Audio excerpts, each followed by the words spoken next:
Hello my gun-toting friends and welcome to the Average Joe Gun Show. On today's gun show we're going to be discussing the M&P 2.0 9mm competitor. And what I've done is I printed off the claims, got a piece of paper here, the claims of Smith & Wesson about this pistol. And I'm going to give you all my opinions on if I find that what they say holds true. So, first thing it says, it's built for competition right out of the box.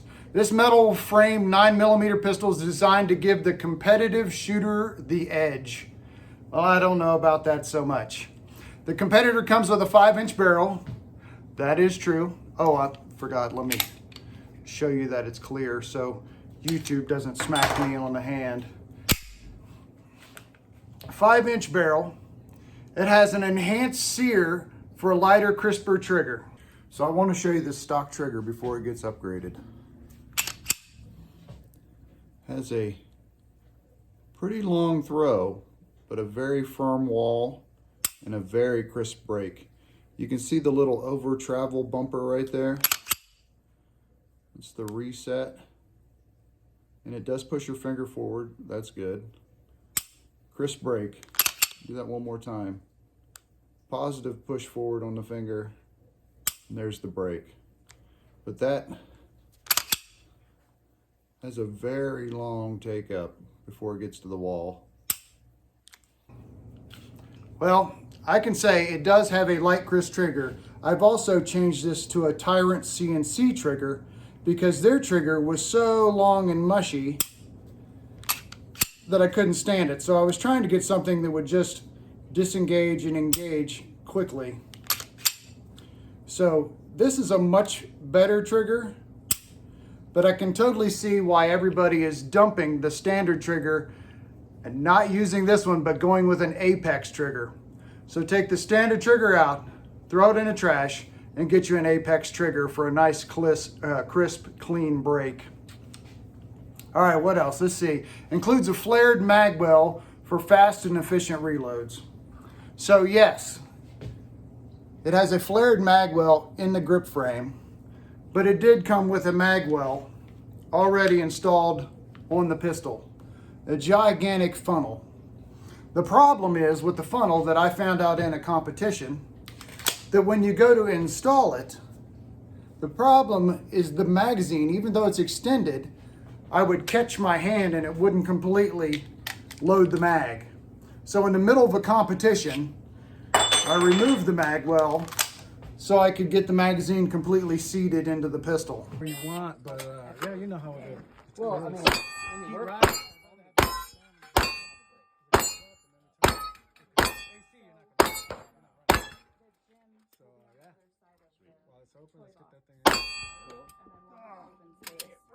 Get it, get it.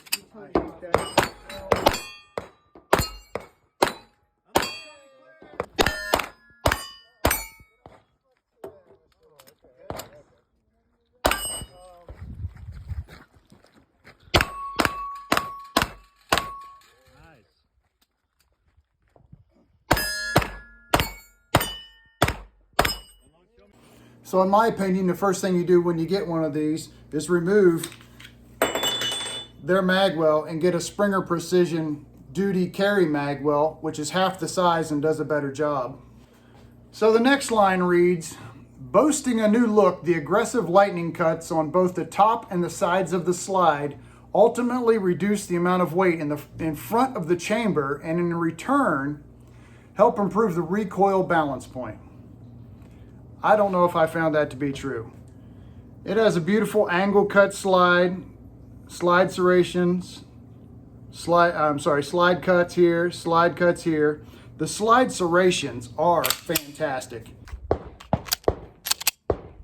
You can really get a grip with that. It has basically a ditch cut, as you can see here, along both sides that really reduces the weight. Great cuts in the back, little ledge also for you people that like to slingshot racket. But what I found is, quite possibly, it's too light of a slide and or it's oversprung.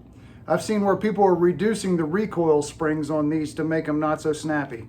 For a full-size 5-inch pistol, this is one of the snappiest pistols I've ever shot. The muzzle flip on this is ridiculous.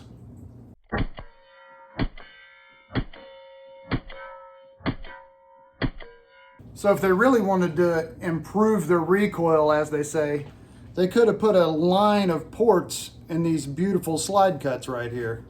So I did a little research on what the top competitors are doing to get a better recoil impulse out of this pistol. First thing they're doing is they're taking out the stock springs that come in this and they're reducing them to 13 or 12 pound recoil springs in it. And they're also using reduced power 9mm rounds, which are basically subsonic rounds that are running at 900 foot per second instead of the 1100 foot per second that the standard 124 grain NATO comes in. Because even though it's a metal frame pistol, it's still a light 29 ounces.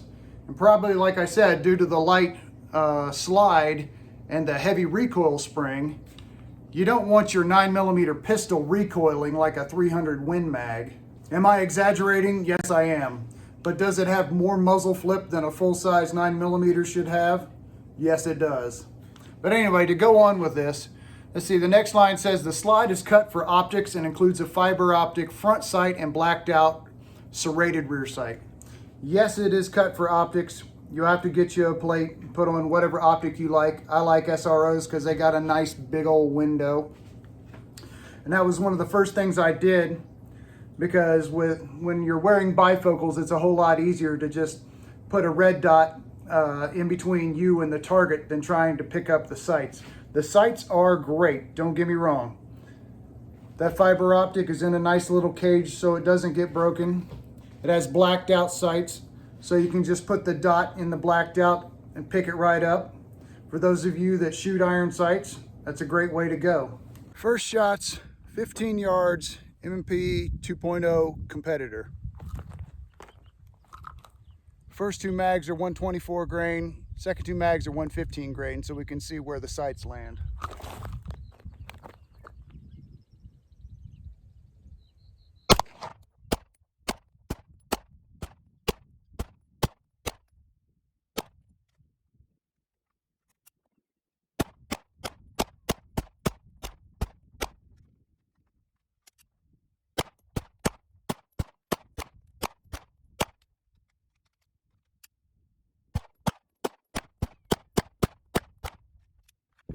As you can tell, I don't see well with iron sights at 15 yards, so this will be getting an upgrade to a Trijicon SRO. But it appears that this 115 grain ammo here groups the best. All right, let's see how some Herter's 115 grain from Cabela's groups.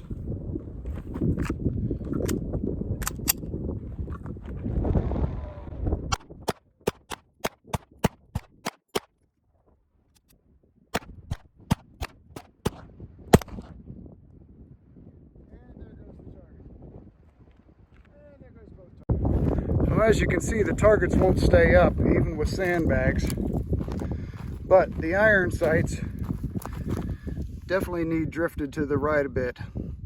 But since the targets won't stay up, I guess I'm going to switch to shooting steels. But I'm not worried about drifting sights anyway because it's going to get an SRO.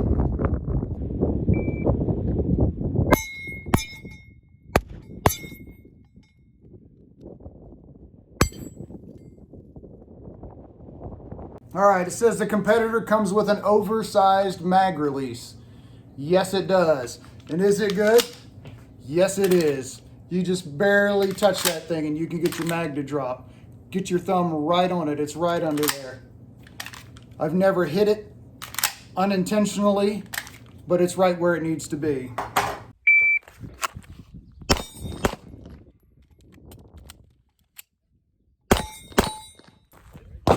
So from 10 yards, 2 on steel, reload, transition targets, 2 on steel. Hopefully less than 5 seconds.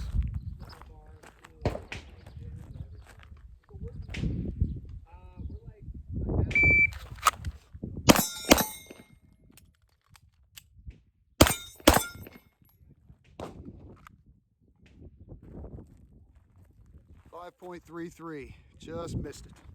Talks about the grip frame having an 18-degree grip angle with a natural point of aim. Yes, it does. It has an 18-degree grip angle. The issue is, like I have with a lot of pistols nowadays, is it's not the grip angle that messes you up.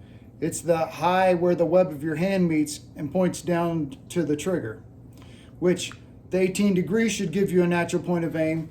The problem is you're still having to bring it down like if it was a Glock because it points the barrel up in the air.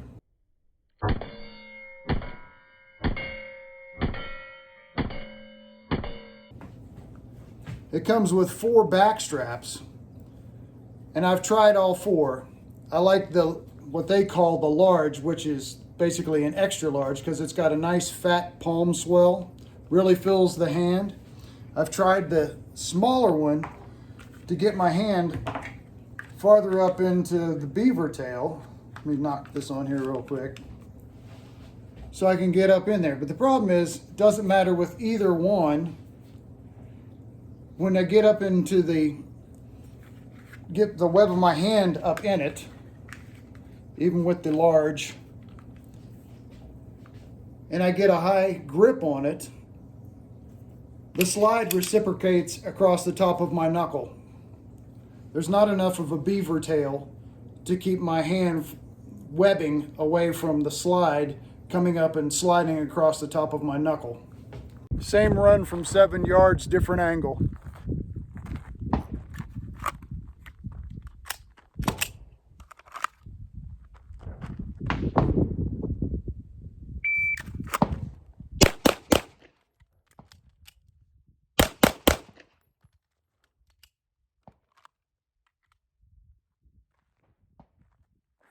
.04.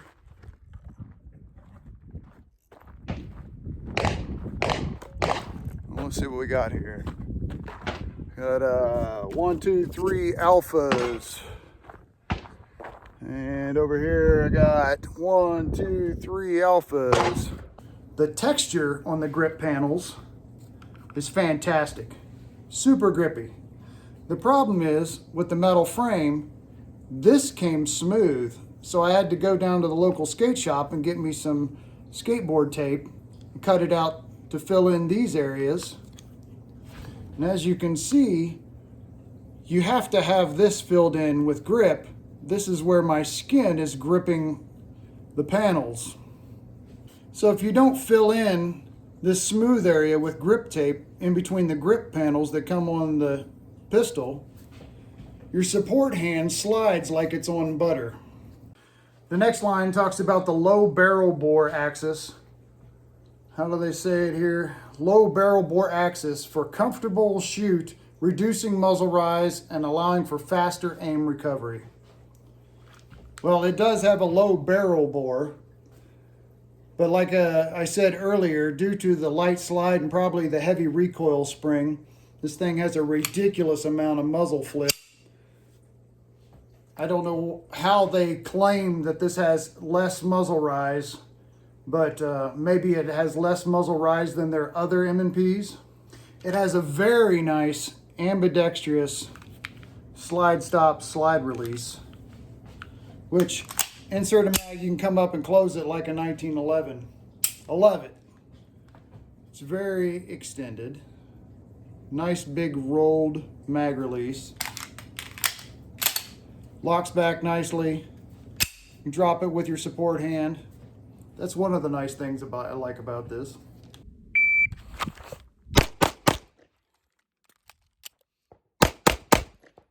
As you can see, it's got a Picatinny rail to mount a light or laser or whatever you like on it. I like the TLR 7X. I used to run the TLR 1s, but I don't like that big bulky light sticking out there. Since they've produced these compacts, I've went with them. Put these on all my pistols, any of them that have Picatinny rails. So the last few lines on the Smith Wesson site say, designed for fast-paced competitive shooting, offers common upgrades out of the box, and can be customized for specific competition or shooting sports divisions.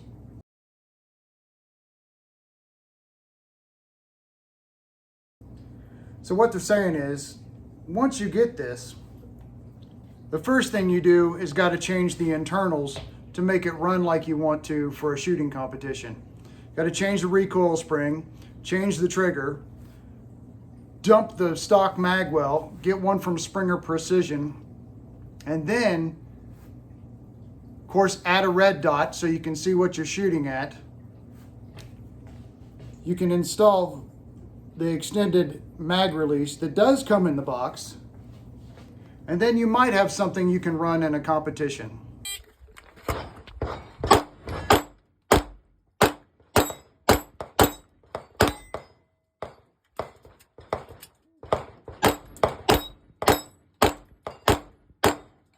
I've carried this thing for 4 months in a T-Rex holster before Lucas left the company is when I got this, and shot this thing every weekend for 4 months, over 1,500 rounds, and this is the only pistol I've ever owned that I feel like fights you to stay on target. It's cut for a red dot, so that's a plus. The green tritium vial and the blacked out sights, if you don't want to run a red dot, they're great.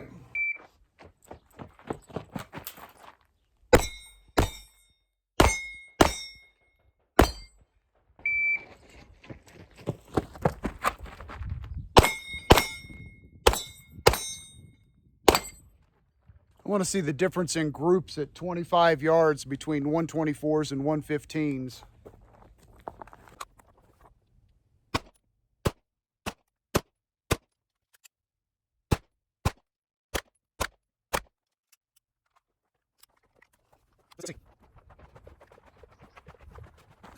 So, 124s. 1, 2, 3, 4, 5. 115s. 1, 2, 3, 4, 5. Looks like the 124s are better to me. So a quick rundown on this pistol. Yes, it's a beautiful pistol. Very John Wick-esque. Beautiful slide cuts that would be useful if they had ports. Slide serrations are fantastic. Mag release, wonderful. Slide release, wonderful. The slide is nice and slick and smooth, but it's heavy due to the spring. The trigger is great if you change it. That's the thing. Hunter Constantine swears by the M&P pistols, but he guts the thing and changes it to all aftermarket parts to make it run good. I love watching him shoot these things and never miss. So that's my 4-month, 1,500 round, everyday carry evaluation of the M&P Competitor.